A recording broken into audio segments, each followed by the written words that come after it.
et dino image toko mona sitoyo panja sango ya Congo ah yo panja sango ya Congo et dino image panja sitoyo panja sango ya Congo émission kitoko yeko talama panja sango ya Congo émission munene na kati ya Congo ozo pesi la masolo ya solo donc biso nyonso simanango 999 panja sango ya Congo et dino image panja sango ya Congo bana Paris, bana Londres, bana Belgique, bana Hollande, bana Suisse, bana Canada, bana partout. Panja sango ya Congo, edino imanje, bolanda yango, po yango zana makambo ya solo, utaka na source. Edino imanje papa, edino imanje, ye aswaka, tina source, ata fin fond.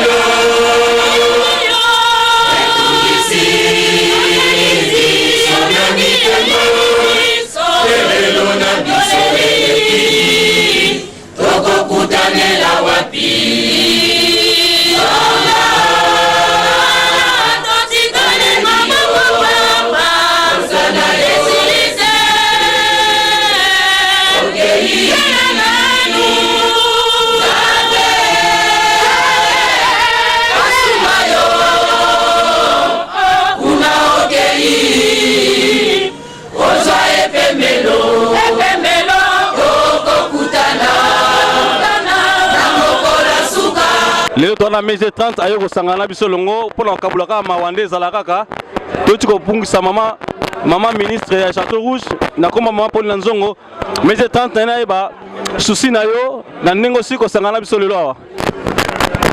Merci vraiment na bandina ko présenter ba condoléances na famille mama Pauline Nzongo Mobimba na bana nae na vraiment la famille Mobimba et puis na à Paris, hein, en tout cas, maman Château Rouge, et puis voilà, mon grand frère Emilia Alias, et puis voilà, donc Théo Kabola Mawa, Bible le bitole na ba o bazolela, yango naye, donc voilà. Mais j'ai 30 dans ce dernier mot pour la famille, au etikali, nabiso ba etotikali, liloba moko kaka esengopo et soulager bebiso. Tolinganaka, molingo ezala toujours surtout tant que tu es vivant. Tolinganaka parce que là heureusement là on a un problème naie avec vivante et aux 8 ans on n'a même pas pardon et en tout cas qui m'a dans la famille bolingo régné na biso nyonso et avant maman moko naebaki na fait naebaki est vraiment témoin nakutane une fois la vie nanga na ndoka kombo na nakutane une fois la vie nanga ayambanga na restaurant na Château Rouge. Elle a été vraiment gentille envers moi et qui jour il y a clip il y a hommage à Papa Wemba à Château Rouge. Elle a été vraiment gentille envers moi, après Singa Bilia, après Singa Yaromela, le binanga za maman et tout voilà. Elle m'a vraiment bloqué à moi na trouvé qu'elle est vraiment gentille. De la maman Claudine Quinoa que je salue aussi. Et donc voilà. Minga le beate hein, quand est-ce que mawa, moi te le minga yate yango. Tu peux présenter kaba, tu peux assister en fait, assister famille. Na ba bien so bazalia. Voilà. Bah merci beaucoup et Dino, merci. Merci mes 30 bon. Donc tu es vraiment kokabola mawa na bande konyo sur famille Nzongo. Mes condoléances na famille Nzongo nyonso. Donc tu es vraiment kokabola mawa po azalaki maman na biso nyonso, maman moko boboto, maman moko alingaki bana, maman moko alingaki batu nyonso. Donc maman Nzongo donc que son nom répond à paix. Donc souci vraiment passe na motema. Donc je sens que ça va coûter na donc passe vraiment passe mingi na motema mais tu es vraiment poto kabola mawa na bande ko nyonso na libota Nzongo na famille Nzongo na batu nyonso donc souci donc nazangi vraiment maloba donc passe vraiment passe vraiment donc na komozanga na komozanga na maloba pona isali biso passe to maliwana e donc surtout na okufa na mboka mopaya. Donc pas si mingi na motema mais c'est pas grave ils ont mamboyaka donc mes condoléances vraiment, mes condoléances dans la famille Nzongo Nyonso. Donc, souci vraiment. Ça va bien. Mais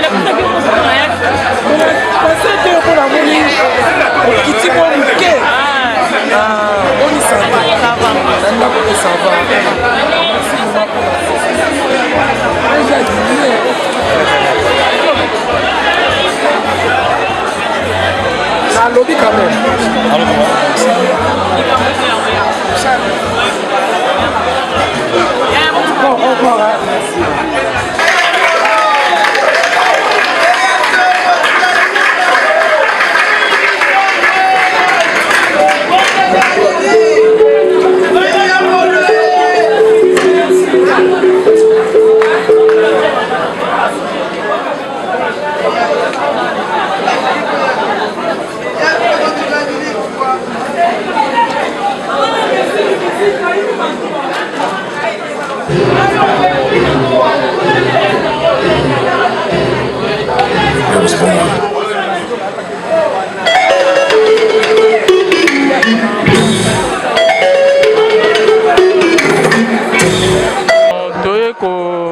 participer na matanga ya sek na biso en tout cas esali pasi liwa eza mpona mutu nyonso soko moni na ye ti lere oyo po wana aza na sek na ngai ya village yo mo ozoyoka bazombo yango moni ngai naza représente ya bazombo na ye po naa na susi na motema kwa donc mawa tro mawa Pauline Nzongo vraiment wana zai mama wana mama azana bolamu na mabe na ye mais bolamu zalaki ebele mabe zalaki muke personnellement ngai Pauline a conseillé ngai ebele alabana manga ebele bien pour na finanga atanga pe na ba droit chemin na makamla nga ya vie privée donc mère wana na ebité ale pe sous ami ya jeunesse ya papa nanga donc Pauline que son âme vraiment repose en paix. Nzambe a soigné vraiment a fondé la porte, il y a paradis. Et qu'est-ce qu'on me repose en paix, tout ce que je peux dire.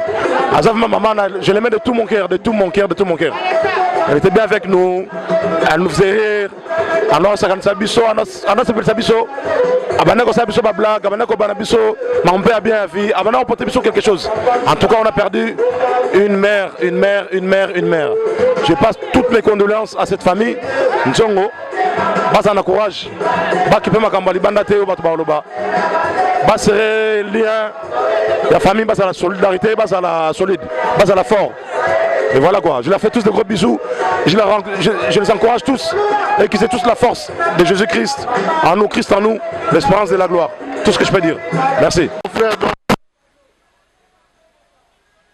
Donc pas c'est bien la motema, donc tout en amont a vraiment.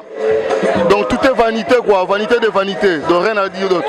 Vanité de vanité mon frère.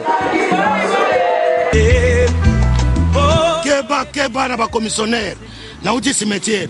Réunion munene ezaki na kata cimetière na ba wei ya monde entier ke bana ba commissionnaire matanga so mutakufi ba ina leboma ba photo o bango ba yebe sika ba kozwa soki nini ba wei ya Congo ba wei ya Ghana ba wei ya Poto ba wei ya partout ya monde entier bazo seka ba congolais o bango so ba kufi ba problème ezanga raté oyoka ono mubule bimaki balembongo mbongo utaki na Poto balembongo fini. Les solutions est Zouami Global PM Service funérailles et Sali Makambo au fouti awa basali liyo makambo tout na kini pepele on a bokasi ya Patrick Malwavengi yekutu basolanga na nzela te makambo tout bureau ba photo ezali okomona ba catalogue ndenge olingi bakundela ndeko na yo tata na yo mama na yo ndenge na tout oyo kolingo kopona kuna na mboka bakozwa nyonso en charge ko bana communiquer na ba télévision nyonso à Congo ba diffuser communiqué écologique yo pesika ka photo cercueil corbillard chapelle ardente nyonso uta na poto ba bâche ba kiti ha musique yo kobeta na matanga nyonso wana uta na poto makambo tout wana awa bokosola na bureau na bango na Château Rouge na Château Rouge na bungisa Château Rouge solution Zouami makambo te oyo balelaki boye totindi boye te donc nyonso ezoleka awa soki mpe famille eza na mobulu baza na capacité kozwila police nationale eye mpo esala sécurité levé du corps bato bakomema ngo bata sécurité balata uniforme.